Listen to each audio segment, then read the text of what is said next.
안녕하세요 여러분. 오늘 2월 유익한 책 한번 해보려고 하는데요. 날씨가 되게 따뜻해졌었다가 갑자기 비가 오더니 또 엄청 추워졌거든요. 공부로 가는 준비를 하고 있는 것 같습니다. 오늘도 시작하기에 앞서서 지금 뭐 화장품, 렌즈, 옷 정보들 다 여기에 적어두도록 하겠습니다. 살짝 TMI를 이야기하자면 제가 그 브이로그 영상에서 이야기를 하긴 했었는데 올해 방송대에 등록을 했거든요. 문화교양 전공으로 등록을 했어요. 그래서 인문학을 배우고 있어요, 지금. 어디서부터 시작해서 대중문화 이해, 문화와 교양, 글쓰기, 수업 내용이 거의 비문학 책을 읽는 거랑 진짜 비슷한 거예요. 하루에 한 2-3시간씩 공부를 하거든요, 매일매일. 근데 그렇다 보니까 지금 병렬로 읽고 있는 인문학 책들이 되게 많은데 그거를 뭔가 읽기가 싫은 거야, 이제.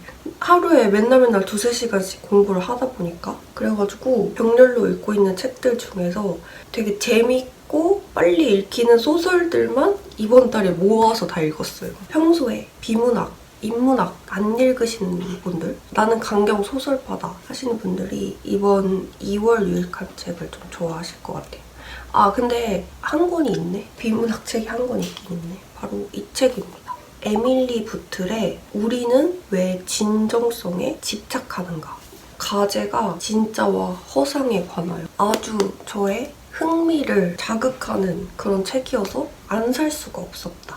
최근에 우리는 어떤 인물이나 브랜드를 볼 때도 진정성에 의미를 두는 경우가 굉장히 많잖아요. 약간 진정성이라는 거를 스토리텔링을 해가지고 서사를 만들어서 브랜딩을 하는 경우도 굉장히 많은 것 같아요. 근데 여러분, 제가 자꾸 화면 보는 거 좀 또 신경 쓰이실 것 같은데 제가 항상 스크립트를 다 적어놓거든요. 근데 어쩔 수가 없어.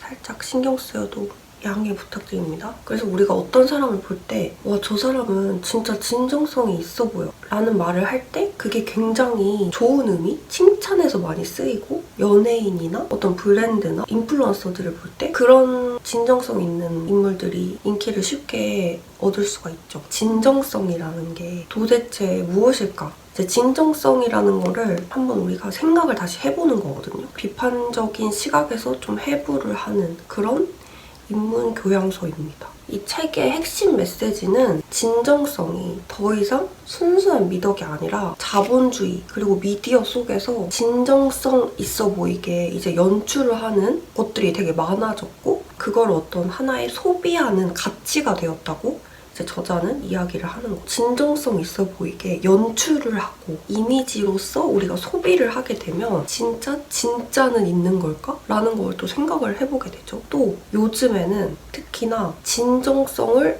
없음을 솔직하게 고백을 하는 것조차도 이제는 또 다른 형태의 퍼포먼스가 된다고 해요. 그러니까 예를 들면 한때 좀 이슈가 됐었던 내돈내산이라는 키워드가 있었죠. 그러니까 내돈내산이 뭐야? 진짜 내 돈으로 사서 이걸 정말 솔직하게 찐텐으로 리뷰를 하겠다라고 처음에 시작을 한 게 이제 내돈내산인데 점점 이거를 마케팅의 어떤 수단으로 쓰기 시작하면서 이걸로 뒷광고 논란이 이때 터졌던 걸로 알고 있거든요, 제가. 진정성이 하나의 마케팅 수단이 되어버린 거예요. 요즘에 어떻게 소비하는지에 대해서 이야기를 하면서 셀럽, 그러니까 흔히 말해서 뭐 연예인, 그리고 인플루언서, 리얼리티 스타들, 뭐 예를 들면은 요즘 뭐 환승연애나 솔로지옥에 나가면 완전히 떡상하는 인플루언서가 되잖아요.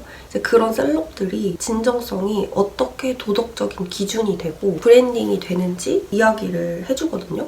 거기에 이제 여러 가지 예시 연예인들이나 셀럽들이 나오는데 킴 카다시안 이야기가 나와요. 근데 킴 카다시안 하면은 정말 대표적인 인플루언서라고 할 수 있죠. 유명한 걸로 유명한 사람? 킴이 뭐 사실은 그 페리스 힐튼 때부터 또 유명하기도 했고 섹스 비디오가 유출이 되면서 유명세를 얻었기도 하지만 뭔가 더 완전한 스타덤으로 오른 거는 그 킴 카다시안 리얼리티를 하면서 카다시안 패밀리가 완전 진짜 대중적으로 인지도가 더 많이 올라가기 시작한 계기가 됐잖아요. 소위 말하면 관종짓을 하는 게 그 리얼리티 쇼에서는 다 보여주는데 그게 되게 어떻게 보면은 셀링 포인트가 될 수 있었다는 거지. 팔로우를 얻기 위해서, 좋아요를 많이 얻기 위해서 막 어떻게 하는지, 카다시안 자매들끼리 어떻게 막 싸우고 무슨 시술을 받고 막 이런 것까지 다 나오잖아요. 정말 날 것 그대로. 근데 그거 자체가 이미지화를 한 거고 그게 셀링 포인트라는 거지. 그래서 저는 솔직히 말하면 저도 이제 유튜브를 하고 인플루언서로서 이걸 보면서 약간 좀 찔리는 게 있기도 했어. 그러니까 제가 생각해, 그냥 이건 제 생각인데 정말 솔직하다고 우리가 알고 있는 그런 연예인, 뭐 인플루언서, 셀럽들조차도 어느 정도 어떤 그림을 보여주는 사람들이라면, 유명세가 있는 사람이라면 진짜 솔직한 사람은 솔직히 없어. 어느 정도 인위적이고 자기적인 것이 의도적으로 연출하고 꾸며낸 게 아닐지라도 어느 정도 보여지는 일을 하는 사람들은 그런 게 없을 수가 없다. 그래서 여러분이 저를 봤을 때 저도 막 되게 솔직하게 보이고 저의 영상을 보면서 막 언니처럼 되고 싶어요. 언니 같은 30대가 되고 싶어요. 저의 어떤 되게 좋은 것을 이상화해서 봐주시잖아요. 근데 그게 진짜인지 아닌지 어떻게 알아? 그거를 내가 다 연출해서 만든 걸 수도 있잖아. 그러니까 우리는 진짜와 가짜를 이제는 더 이상 구분할 수 없다는 거예요. 그래서 그 카다시안 패밀리 다큐가 나올 때도 어떤 우리가 흔히 기준이 되었던 품위 없음이나 뭐 관심을 받기 위해서 킴이 하는 진짜 도대체 왜 저래? 싶은 그런 행동들, 일종의 그 어그로 끌기 같은 것들도 그거를 아닌 척 하는 것보다 적나라하게 노출을 시키면서 그걸 진정성으로 작용을 해서 사람들한테 그렇게 많은 인기를 얻을 수 있었다고 이제 이 저자가 이야기를 해요. 예를 들어서 누군가가 나는 나 자신한테 되게 솔직하게 행동하는 사람이야 라고 말을 했다고 쳐봐요. 근데 그 이유와 동기가 남들에게 거짓말하는 사람으로 보이고 싶지 않아서 그게 이유와 동기라면 그 사람은 혹은 그 행동은 정말 자기 자신한테 진실한 행동일까요? 그러니까 결국 이 말은 이 진정성의 동기가 외부인지 내부인지를 또 한번 생각을 해보게 해요. 이거와 비슷한 맥락으로 설명을 해보자면 나는 친절하고 다정한 사람이야 라고 스스로 이야기를 하는데 사실 그 이유랑 동기가 누군가가 날 그렇게 바라봐 주길 바라니까 라고 하는 거면 과연 그거는 진짜인가? 라고 이제 우리가 한번 생각을 해볼 수 있다는 거죠. 우리가 원하는 나의 모습이 과연 내가 그렇게 믿어서인지 아니면 그렇게 보이고 싶어서인지 한번 생각을 해볼 필요가 있을 것 같아요. 제가 그래서 요즘에 MBTI를 아예 안 믿기 시작했어. 이런 지점에서. 이거 나중에 제가 팟캐스트로 가져오도록 하겠습니다. 이 주제. 아무튼 그래서 되게 그 진정성이라는 게 도대체 뭘까? 좀 이런 거에 대한 고민? 새로운 시각을 알고 싶으신 분이라면 이 책 추천드립니다. 그다음에 두 번째 책. 이 다음부터 완전 다 소설책입니다. 여러분 이렇게 표지 생긴 거 위픽 시리즈 많이 보셨죠? 저는 처음 읽어봤어요. 이 조혜은 작가님의 만조를 기다리며 이걸로 이 위픽 시리즈 책 처음 읽어봤습니다. 제가 조혜은 작가님의 책을 읽으면 항상 느끼는 게 뭐랄까 순수 재미. 너무 재밌다. 막 매니악한 그런 재미라든지 재밌다 해서 읽었는데 뭐 어려운 말만 써있고 현학적인 말만 하고 이게 도대체 뭔 재미야 하는 그런 책들도 있잖아요. 근데 이거는 누구나 다 읽어도 어느 세대에 읽어도 이거 재밌다 싶은 그런 대중적 재미가 있는 그런 느낌이 조혜은 작가님 책 읽으면 좀 많이 들었던 것 같아요. 주인공인 정혜라는 인물이 나옵니다. 이 정혜는 소꿉친구 우영이 만조의 바다에 몸을 던져 자살했다라는 연락을 받게 돼요.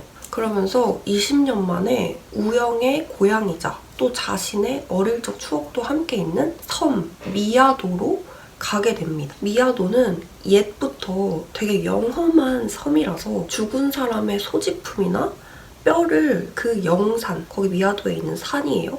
거기에 묻으면 그 죽은 사람을 다시 만날 수 있다는 전설을 가지고 있는 그런 마을이에요. 그래서 정혜는 그 연락을 받고 정말 오랜만에 그 마을에 갑니다. 이상한 게 이 죽은 친구인 우영은 정혜한테 늘 이렇게 말을 했거든요. 나는 죽으면 꼭 바다 말고 이 영산에 묻히고 싶어. 이런 이야기를 늘 하던 사람이었어요. 그 영산에 묻히고 싶어서 우영이 하는 어떤 행동들까지 있거든요. 근데 그런 친구가 바다에 투신을 했다는 이야기를 이 정에는 믿지를 못하는 거예요. 근데 위아더에는 사이버 종교 집단인 영산교라는 게 또 있거든요. 이 영산교에 정혜가 접근을 하고 그 영산을 모시는 산지기로 위장 취업까지 합니다.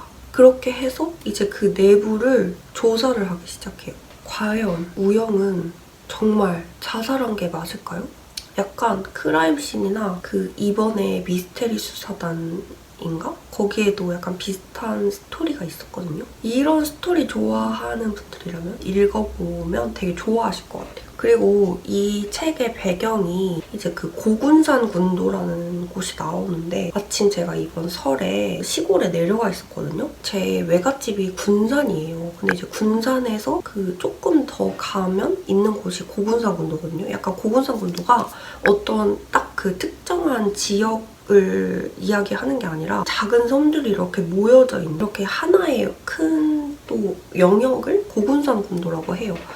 거기를 가보고 싶어가지고 이제 군산에서 이제 차를 타고 갈 수 있거든요. 그래서 처음으로 그 안에 그렇게 작은 섬이 이어져 있는 거기까지 제가 고군산 군도까지 처음으로 가봤어요. 그 군산에 독립서점도 가보고 그다음에 그 유명한 적산가옥이 있는 거예요. 군산에.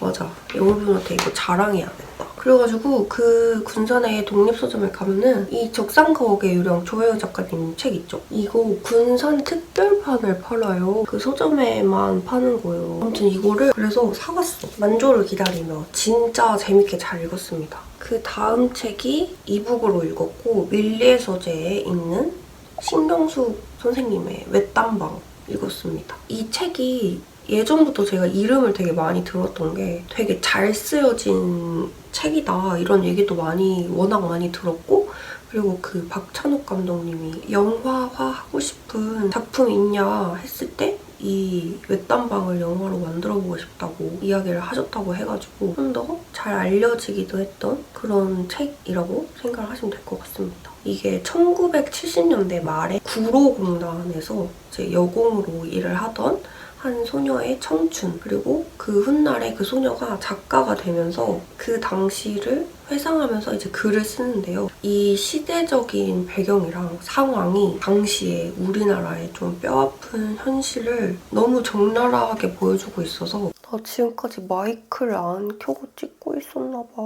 지금부터 좀 더 깨끗하게 들으실 수 있을 겁니다. 아무튼 이 시대적 배경이랑 상황이 좀 우리나라에 좀 되게 뼈아픈 현실을 반영을 하고 있거든요. 진짜 너무 마음이 아프고 되게 몰입이 잘 돼가지고 마치 나의 어떤 가족이 실제로 겪은 일을 내가 보는 것 같은 그런 느낌이 들었어요. 그때 당시에 여공들이 근대화가 시작되면서 공장들이 되게 많이 생기고 그리고 그 공장에서 엄청 헐값으로 인력을 써가지고 만들어진 그런 상품들을 수출해가지고 되게 좀 많이 발전을 하게 된 거잖아요. 이때 당시에 엄청 어린 나이, 그러니까 뭐 중학생, 고등학생들이 시골에서 서울로 올라와서 낮에는 이제 공장에서 일을 하고 밤에는 야간 학교에 다니면서 엄청 열악한 환경에서 일도 하고 그렇게 살았던 게 다 이 소설에 담겨 있는 거죠. 당시에 진짜 월급도 정말 작고 일하는 환경도 너무너무 열악하다 보니까 그 부당함에 맞서서 그 여공들끼리 어떤 노조를 만들었을 때 사측에서 보였던 어떤 그런 억압적인 태도들 이런 것도 진짜 생생하게 담겨 있어요. 나는 이런 걸 보면 또 막 피가 끓거든요. 내가 그 시대에 살지 않았는데도 너무 그게 와닿게 잘 쓰여져 있는 거예요. 그리고 이 제목인 외딴방이 당시에 가리봉동에 쪽방촌이 되게 많았대요. 37개의 방이 따닥따닥 붙어져 있는 그런 곳이라고 하거든요. 그래서 단지 한 소녀의 성장 서사에서 그치는 게 아니라 그 외딴 방에서의 삶과 또 고된 공장 노동이라든지 깨져버린 어떤 연대라든지 그리고 정말 가슴 아픈 죽음까지 이 작가가 글로써 그 시절 자체를 애도하고 작가가 된 나의 글쓰기는 과연 어떤 것 그리고 무엇을 향해야 하는가를 스스로한테 또 묻고 있는 그런 아주 깊이 있는 소설책이라고 생각하시면 될 것 같습니다. 진짜 꼭 한번 읽어보시면 좋겠습니다. 아, 다음 책도 진짜 재밌는데? 바로 어머 너무 예쁘다. 반짝거리였던 거구나. 나 이렇게 되는지 몰랐네. 바로 이 함윤희 작가님의 소설 자개장의 용도라는 소설책입니다. 진짜 재밌어. 진짜 재밌어요. 진짜 재밌어. 진짜 이거 한 번만 읽어봐. 아, 이렇게 말하면은 안 되는데? 이게 사람이 너무 좋다고 하면은 반항심리? 뭐라고 해야 되지? 그게 나와가지고 누가 막 뭐를 너무 좋다고 해. 그러면은 그렇게까지 좋지 않은데? 이런 심리가 또 생긴단 말이야. 근데 이거 너무 재밌어요. SF 소설이고요. 동양의 샤머니즘적 요소가 한 스푼 들어간 예를 들면 우리나라 사람만 알 수 있는 밖에서 물건 함부로 주워오면 안 된다. 뭐 거울 같은 거 특히 주워오면 안 된다. 거나 아니면은 문지방 밟으면 안 된다. 그러니까 문지방 밟고 서 있으면 안 된다. 빨간색으로 이름 쓰면 안 된다. 이런 거 있죠. 우리만 아는 그런 샤머니즘적 요소 있잖아요. 그런 소재로 쓰여진 것들이 좀 많았어. 이 중에서 제가 너무너무 재밌게 읽은 단편이 두 번째 단편 중에 이 구유로라는 단편이 있거든요. 나 이렇게 최근에 이 단편 소설을 읽으면서 뻐렁친 게 진짜 정말 간만이거든요. 주인공들이 아이돌 연습생이에요.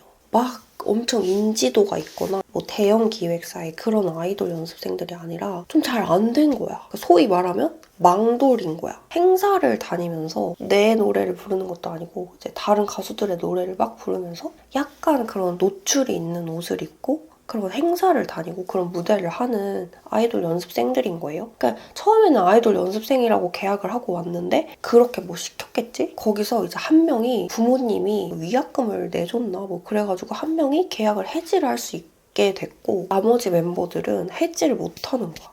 그래서 어떻게 됐을까? 그 다음에 여성들끼리 그 연대하는 이야기거든요. 정말 오랜만에 이런 이야기를 봐서 너무 마음이 너무 좋고 너무 재밌게 읽었어요. 이 자개장의 용도. 이 단편도 자개장을 열고 이렇게 땅을 밟으면 순간 이동을 할 수 있는 거야. 그런 소재예요. 너무 재밌죠? 그런 한국적인 요소가 섞인 게 아이디어 진짜 좋다. 되게 잘 짜여 있어요.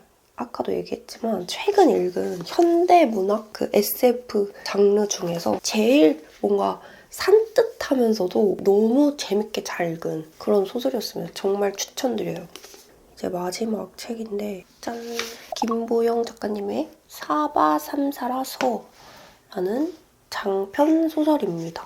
표지가 진짜 멋있거든요. 그리고 이게 2편까지 있는데 이게 이렇게 두 개가 일러스트가 연결이 돼. 제가 지금은 다시 한번 말씀드리는데 책 시딩을 안 받아요. 저 안 받은 지 꽤 됐어요. 이거는 진짜 예전에 그 디플롯이라는 여기 출판사에서 선물로 보내주신 책이에요. 제품 제공입니다. 동양풍 판타지 소설.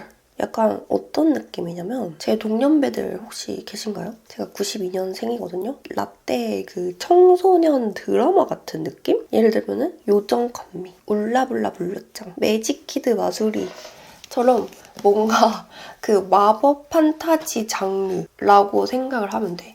성인이 읽기에는 조금 뭔가 유치하다고 느껴질 수도 있거든요. 직관적이게 재밌으면은 좀 유치하다고 느껴질 수가 있는데 만약에 뭐 조카가 있다? 그러면은 조카랑 같이 읽어도 재밌을 것 같아. 어떤 느낌의 유치함이냐면 그 해리포터도 그 살짝 그 조금의 그 유치함이 조금 있잖아요. 뭔 말인지 알죠, 여러분? 그런 느낌? 이 내용이 주인공 남자 애가 이제 청소년이에요. 가정폭력을 겪는 극빈층의 소년으로 나옵니다. 거기에 이제 신체적 장애도 가지고 있고 그런 취약 계층으로 나와요. 주인공이 소년이. 근데 어느 날 이게 꿈인지 현실인지도 잘 모를 그런 뭔가 어떤 몽롱한 그런 공간에서 소원을 들어주겠다라고 말을 하는 존재를 이 소년이 만나게 돼요. 그 이후에 그 가정폭력을 막 하는 아버지에게서 처음으로 맞서서 반항을 하는데 아버지의 폭력을 피해서 집에서 뛰쳐나온 주인공 이름이 수호거든요. 이 수호가 뛰쳐나와서 막 길거리를 헤매고 있었어. 근데 그러고 있는 와중에 또 불량 청소년들, 이런 일진들 이런 애들한테 끌려가서 막 위협을 받고 있는 거야. 근데 갑자기 의문의 여성들, 몸의 반이 화상 자국인데 키가 엄청 커. 여자 진과 또 한쪽 다리가 의족으로 돼 있는 소녀 선혜의 도움을 받아서 이 불량 청소년들 사이에서 벗어날 수가 있게 된 거예요. 알고 보니 이 두 여자는 인간 마음속에 있는 악한 존재인 마구니와 이 카마라는 또 존재가 있거든요. 이 카마를 사냥하는 퇴마사들이었던 거예요. 이 마구니, 퇴마, 카마, 두억신이 등등 이런 한국적인 요소가 정말 많이 들어가 있는 그런 판타지물이고 이 세계관 설정값에 윤회사상도 포함이 돼 있거든요. 이 한 번 죽고 거기서 끝나는 게 아니라 이 육체가 죽어도 또 다른 육체로 다시 태어날 수 있고 근데 이제 다시 태어나면은 전에 내가 살았던 거는 기억을 못 하겠지. 근데 이 퇴마사들은 그거를 다 기억을 하고 있는 거야. 이거 제가 그 리드 윈미 때 이 책을 읽은 거거든요. 이거는 이 끝에 작품 해설 이런 것도 없어. 그래가지고 완전 여기까지 그냥 다 내용이에요. 진짜 내용이 빵빵합니다. 이렇게 두껍다 보니까 사실 이 좀 중후반부 가면 갈수록 그래서 언제 끝나? 언제까지 싸워? 하는 마음도 들긴 했는데 1편에서 떡밥을 진짜 많이 던져놨어. 그래서 떡밥 회수가 진짜 많이 안 돼가지고 얼른 이 2편을 보고 싶습니다. 그래서 여러분 중에 동양 판타지 좋아한다 하시면은 진짜 완전 강력 추천드립니다. 2월 달에 5권의 책을 읽었고요. 제가 오늘 마이크가 제가 녹화 버튼을 안 누르고 찍고 있었어가지고 소리가 앞부분에는 음질이 좋지 못할 텐데 죄송합니다. 이해하시죠? 다들 이해해주세요. 오늘도 제 영상 봐주셔서 너무 감사하고 우리는 다음 영상에서 만나요. 안녕.